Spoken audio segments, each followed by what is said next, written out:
Notre secours est dans le nom du Seigneur qui a fait le ciel et la terre. Vous savez que depuis quelque temps, nous faisons d'un côté le premier livre des rois et de l'autre côté le livre des prophètes. Eh bien, voici le chapitre où nous nouons les deux. C'est dire son importance. Alors, merci au court chapitre de ne pas me confondre Roboam et Jéroboam. Roboam, c'est le roi de Juda, le fils de Salomon, et Jéroboam, c'est le rebelle du nord que Dieu avait suscité contre Salomon. Le chapitre va commencer à Sichem. Sichem, c'est l'endroit où Abraham était entré avant d'aller à Béthel pour y construire un autel. Sichem, c'est aussi le lieu où l'on avait enterré les os de Joseph quand on était remonté de l'Égypte. C'est encore là où Josué avait convoqué le peuple pour renouer l'alliance. Donc normalement, à Sichem, c'est un bon présage de commencer là. Sauf que Sichem, c'est aussi le lieu que Abimélec avait choisi pour devenir le premier roi d'Israël. Souvenez-vous de la parabole du roncier. Les arbres qui veulent un roi et la vigne ne veut pas, l'olivier ne veut pas, et le roncier qui accepte. Alors Jéroboam, ce sera plutôt un Abimélec ou un Josué ? 1 Roi, chapitre 12.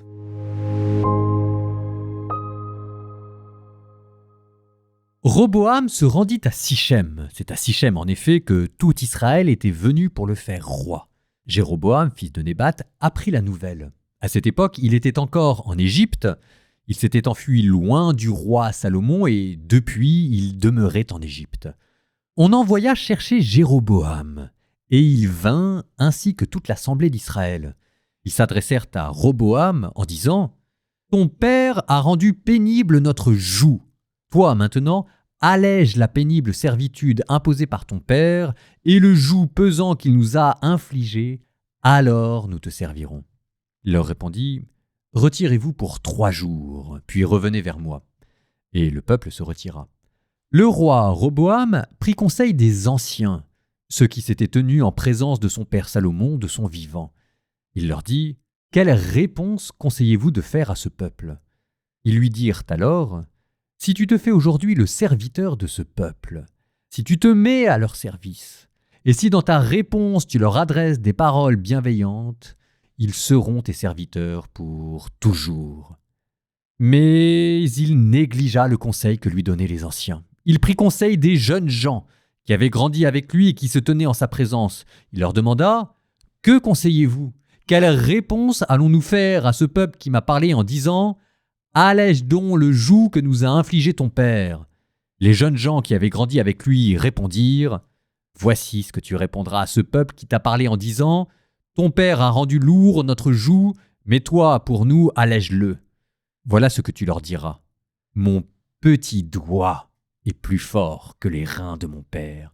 S'il est vrai que mon père vous accablait sous un joug pesant, je vais, moi, ajouter encore à votre joug.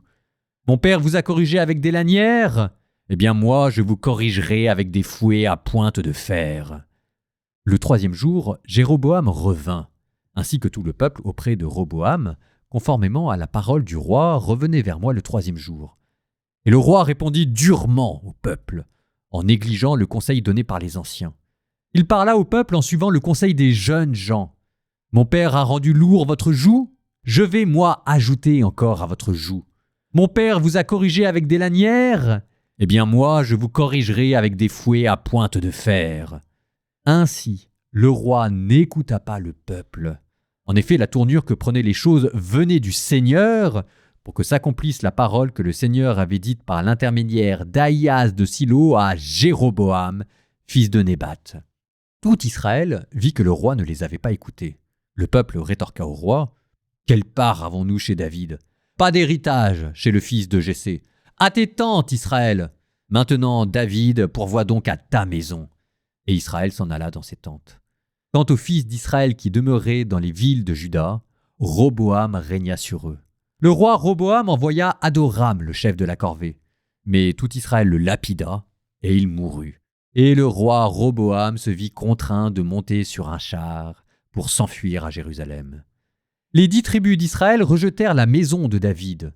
Et cette situation dure encore aujourd'hui où ceci est écrit.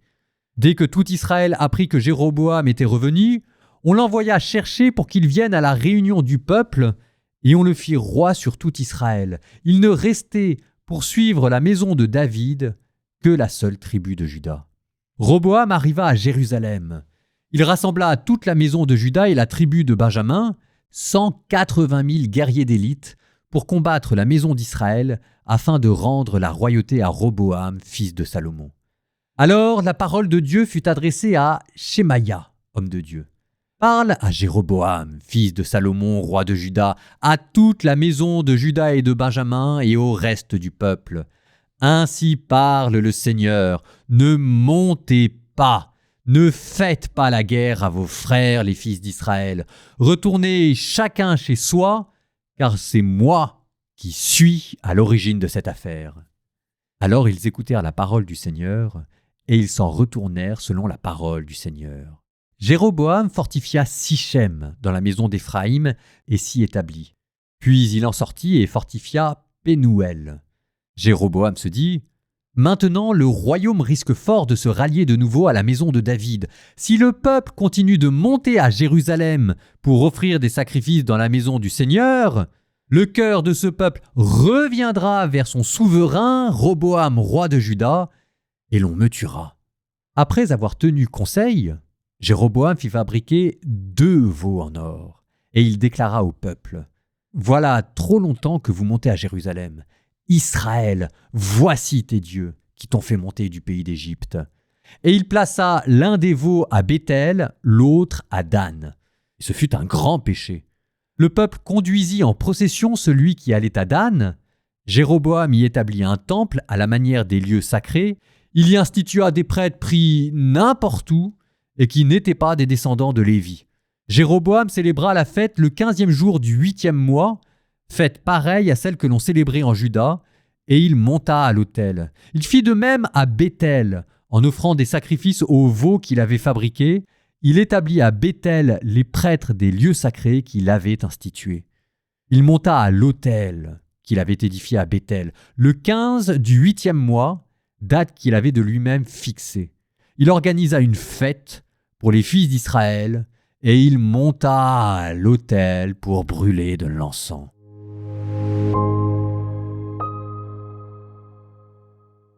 Jéroboam, j'espère que tout le monde a suivi, Jéroboam, c'est le rebelle du nord que Dieu avait suscité contre Salomon. Il avait été obligé de s'enfuir en Égypte pour rester en sécurité. Sauf que maintenant, Salomon est mort, et Roboam se dit, peut-être que le fils est différent, ça vaut le coup de retenter sa chance.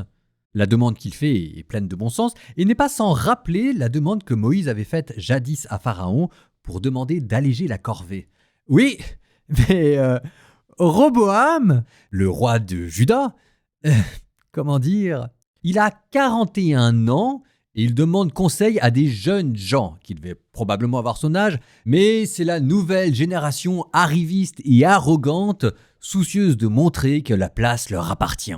Alors, la réponse de Roboam, ça va être compliqué d'en parler sans être vulgaire.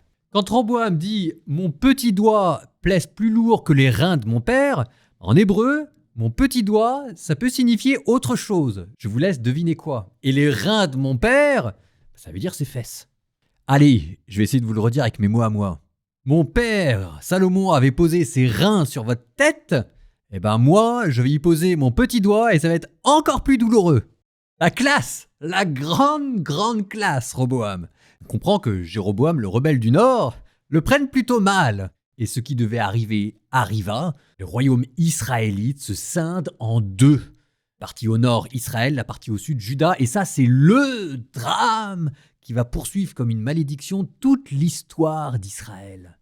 Parce que non seulement ça rompt l'unité du peuple, et c'est quand même pour cette unité que Jésus va mourir, qu'il soit un comme nous sommes un, Père, toi en moi et moi en toi. Et puis deuxième chose quand même, c'est que face aux empires naissants, les Israélites maintenant seront impuissants, ils seront trop faibles, divisés qu'ils sont. En tout cas, on continue de faire des liens entre le livre des rois et le livre des prophètes. On a vu les prophètes arriver, on voit maintenant la division nord-sud arriver, et voilà encore un autre lien. Jéroboam, qui prend en main le royaume du Nord, se dit, en bon sociologiste des religions qu'il est, que avoir une religion nationale, ce serait peut-être quand même une bonne idée pour cimenter le peuple nouvellement créé. Et quitte à manipuler la religion, autant bien le faire. Il construit 2 sanctuaires, un au nord, un au sud, Dan et Bethel, dans lequel il met des veaux d'or. Et c'est là où vous pouvez me remercier de vous avoir mis Osée et Amos, parce que sinon ce veau d'or, vous l'auriez oublié, ça aurait été juste inversé, mais maintenant avoir entendu et réentendu toutes les récriminations des prophètes, vous comprenez le poids que ces autels païens vont faire peser. Il est probable que Jéroboam n'ait même pas eu l'impression d'apostasier. Probablement, la religion juive possédait 2 courants. Un courant orthodoxe qui se réclamait davantage de Moïse, de l'Alliance et des 10 commandements, et un autre courant hérétique qui se réclamait d'une tradition idolâtrique, celle d'Aaron et du veau d'or. Et oui, il n'est pas impossible qu'il y ait eu dans le peuple israélite tout un courant qui vénérait Yahvé sous forme d'un veau d'or, symbole de puissance, et qui imaginait le culte de Yahvé comme un culte cananéen. Et que de la même manière que les Cananéens avaient une statue, pourquoi est-ce que Yahvé n'aurait pas le droit d'avoir une statue? Et quitte à la faire, autant bien la faire, on va prendre le symbole commun de la puissance. Pour énormément d'Israélites, c'est ce que je vous disais, Yahvé, c'était un dieu cananéen comme les autres. Le coup de génie de Moïse, c'est d'avoir réussi au mont Sinaï à intégrer ce courant idolâtrique dans la religion, mais de l'intégrer par le haut. Et on avait donné une place d'honneur sacrificielle à cette tradition araonique. Ça ne veut pas dire que les sacrifices sont païens, mais c'était une manière de réconcilier les sensibilités religieuses du peuple dans un système religieux unifié. Et voilà que c'est à ce courant idolâtrique, mais qui avait toujours été présent dans le peuple, que Jéroboam décide d'identifier le royaume du Nord. Parce qu'il ne faut pas imaginer que Jéroboam se soit dit « je vais construire un sanctuaire païen ». Il s'est dit « il y a 2 courants religieux tout autant légitimes l'un que l'autre au sein de ma propre religion ». Je vais choisir celui qui est majoritaire dans mon pays et hop, le tour est joué. Et vous savez, les guerres de religion au temps du protestantisme et du catholicisme, c'est exactement ça ce qui s'est passé. Cuius reio, eius religio. Et ça vous donne encore un lien avec le livre des prophètes qu'on lit en parallèle. Quand on vous disait que les Israélites n'étaient même plus capables de faire la différence entre la véritable religion qui venait de Moïse révélée sur le mont Sinaï et les religions cananéennes à coups d'idolâtrie et de statues, nous y sommes. Juste avant de terminer mon commentaire, quand même, une petite phrase. Toute proportion gardée, cette partition en 2 des Israélites n'est pas sans rappeler la division de l'Église. Et pour ceux qui auraient la tentation de voir derrière la religion du Nord idolâtrique ou les catholiques, ou les orthodoxes, ou les protestants, laissez-moi vous dire que la religion du Sud, dans le pays de Juda, ira pas beaucoup mieux. Psaume 98. Le Seigneur est roi, les peuples s'agitent. Il trône au-dessus des kéroubim, la terre tremble. En Sion, le Seigneur est grand, c'est lui qui domine tous les peuples. Il proclame ton nom grand et redoutable, car il est saint. Il est fort, le roi qui aime la justice. C'est toi l'auteur du droit, toi qui assures en Jacob la justice et la droiture. Exaltez le Seigneur notre Dieu, prosternez-vous aux pieds de son trône, car il est saint. Moïse et le prêtre Aaron, Samuel le suppliant, tous ils suppliaient le Seigneur, et lui leur répondait. Dans la colonne de nuée, il parlait avec eux, ils ont gardé ses volontés, les lois qu'il leur donna. Seigneur notre Dieu, tu leur as répondu. Avec eux tu restais un Dieu patient, mais tu les punissais pour leurs fautes. Exaltez le Seigneur notre Dieu, prosternez-vous devant sa sainte montagne, car il est saint, le Seigneur notre Dieu.